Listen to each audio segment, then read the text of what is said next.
What's happening, guys? Welcome back to Trad Rod and Custom. I'm Oliver, and in today's video what we're going to be doing is I'm going to show you how to modify your gas tank to use the sending unit you want to use and get it all prepped. We're going to prep that Roadster gas tank and get it ready to roll so we can plumb it in and just leave it be and be done with it. The other thing I'm going to do is I'm going to give you an update on the 53. We are changing our plans a little bit. You're not going to want to miss this.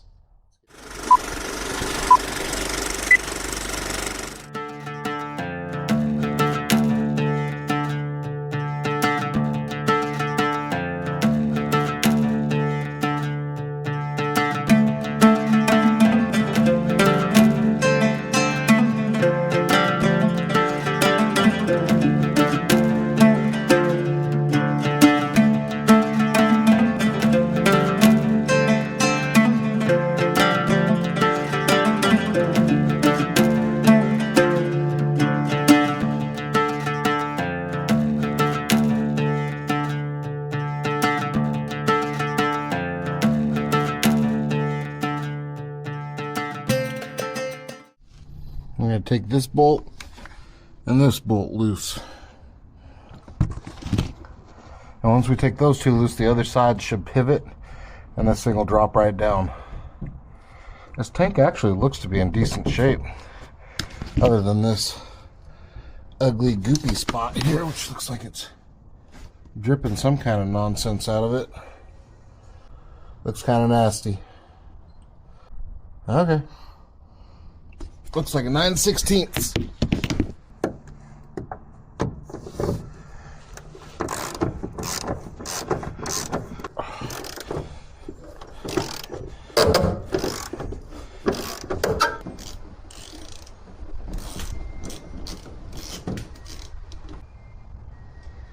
Now, because the fill neck comes up here behind the license plate, we both have to get the gas cap off, and I think we're going to have to jack the car up a little so that these straps can swing further out of the way to get the tank out.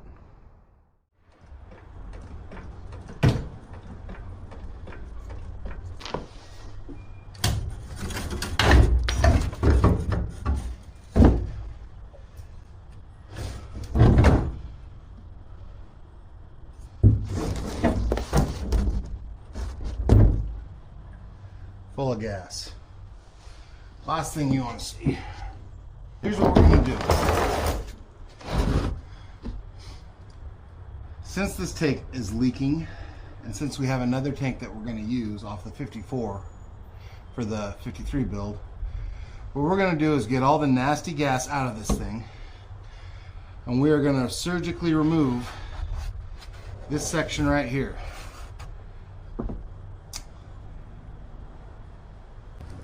For whatever reason in my head, I pictured this having a locking ring like most modern gas tanks.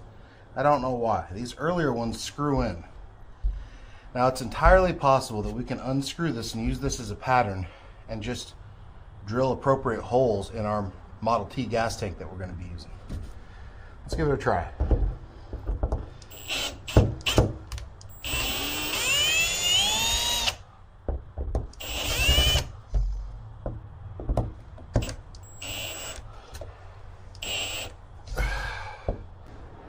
How many screws want to cooperate? None. I'll take that back. One. Well, wonder if we could air chisel those off. Might be our next best option. What I want to do is start a fire, so we're going to try just popping the heads off these screws. There's one.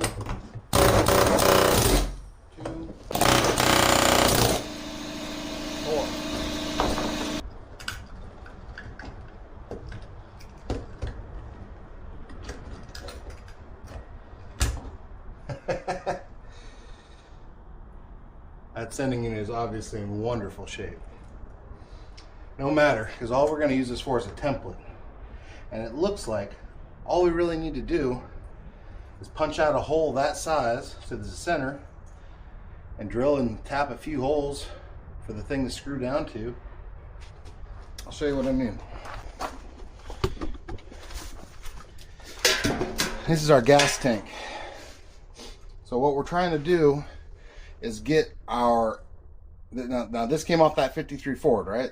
36 through 56 or something use the same fuel sending unit. Our gauges are 50 mercury, so they're the same sending unit, corresponds to the same gauges.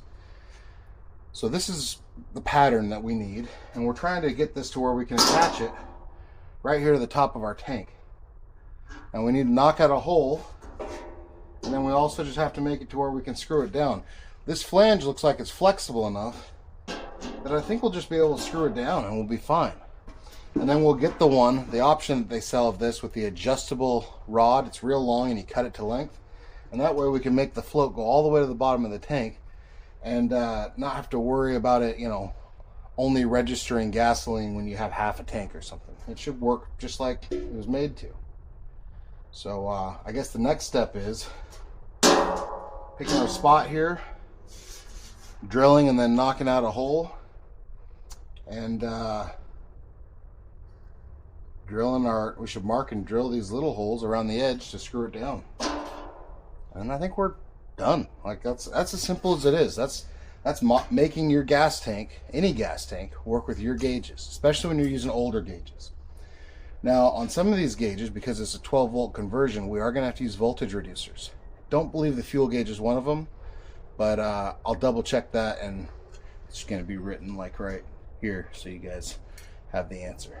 But let's get going on drilling, marking, taking care of all that, and then we'll go ahead and order a replacement sending unit. So what we're going to do, we want this sending unit right in the top. I found a hole saw that's the right size. Should allow for it to get into the tank. We're just going to drill it out. We'll get it right as much in the top as we can. Now we're going to kind of go to this side because the arm will have the arm extend back this way.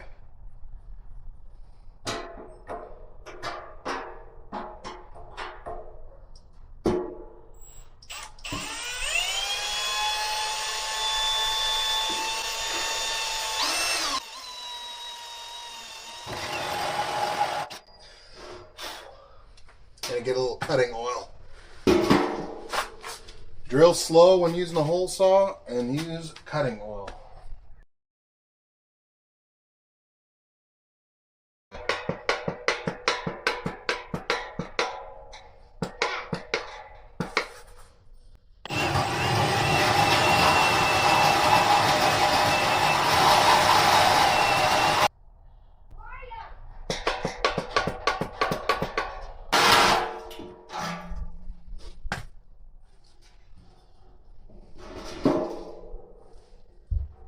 Rather than let that fall into the tank, I'm going to pry it up and break it. Let's take our screwdriver. As you can see, it's cut most of the way around. Not real worried about debris in the tank either. It's fine stuff because we're going to do a sloshing compound on this tank.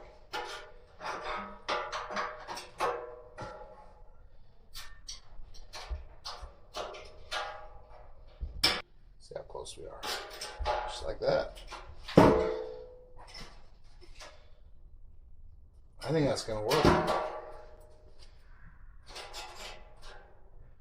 We'll clean that up a little bit and mark and drill our holes for the sending unit.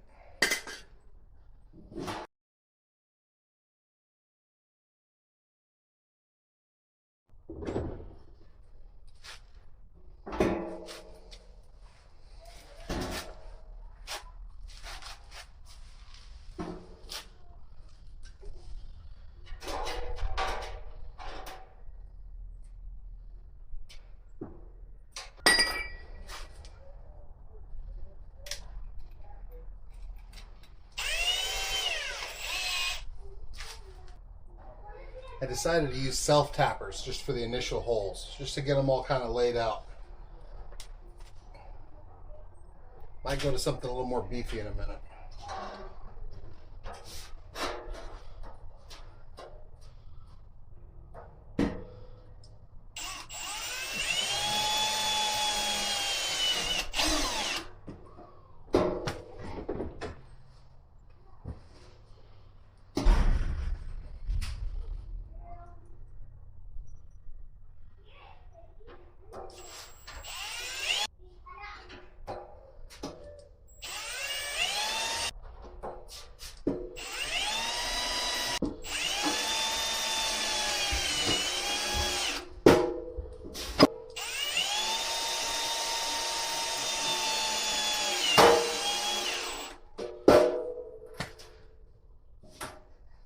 broke a little bit, but this is a pretty rusty, crusty old sending unit.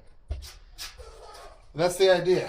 So now we've got a sending unit on there. It's mated up, and I do think we should be able to bend our flange on a new sending unit to fit. Remember now, there will be a gasket that goes between the two. That should help with the difference in the flat sending unit to the curved tank. For hot rodding, that's the easiest way to get your sending unit ohms to match your fuel gauge ohms. Now, you can look up the ohms for your fuel gauge and get a universal or a different sending unit that matches, but they do have to match. But to me, just fitting the correct sending unit that originally went with your gauges is the easiest way to go about that, and just figuring out a way to make that work with your tank. But hope you guys enjoyed. I know it was kind of a short video, and we're going to start working on that body swap in the next one. So catch you guys in the next one. Appreciate all the likes, shares, and especially you new subscribers. Thank you very much. Later. I was talking with my dad the other day, and he was asking me, I mean, some of you may not know, but I'm building this car for my dad. When I was back in college, my dad bought my first car off of me. I guess actually, let's take it back a little further than that. When I was 17, this is the origin story of this car. When I was 17, I had been driving my daily driver, my first car, a 1954 Ford four-door Custom Line for 4 years. On my way to school one day, I noticed a shape under a car cover on my way. And I noticed it had been sitting there for a while, hadn't moved, and never seen the cover off. And, over a period of a few weeks driving by this thing. And so I told my dad about it. And I said, if that's a coupe, we could take my four-door, and because it had 80,000 original miles, was in great shape. I said, we could put all my good parts on the coupe, and I'd have a coupe, but just with an 80,000 mile drivetrain. And my dad, being the guy that he is, and the reason I gave this car to him, and really just a good summary of how he is and who he is as a father, he says, get in the car. And we load up and head over to this stranger's house, knock on the door, and ask him about the coupe under the car cover. Lo and behold, Grandpa had just died. It was Grandpa's car. He had died within the year. And the granddaughter wanted to rebuild this car, so it wasn't for sale. And that was kind of a bummer. I love my dad for taking me over there, though, and being willing to check it out.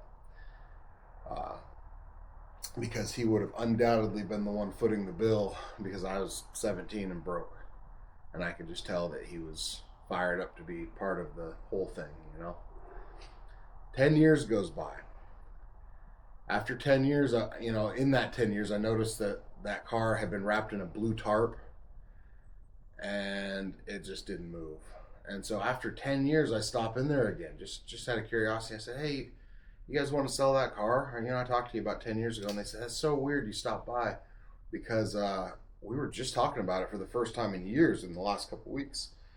And we decided that we're going to go ahead and sell it. We don't want it to sit here anymore. It's falling apart.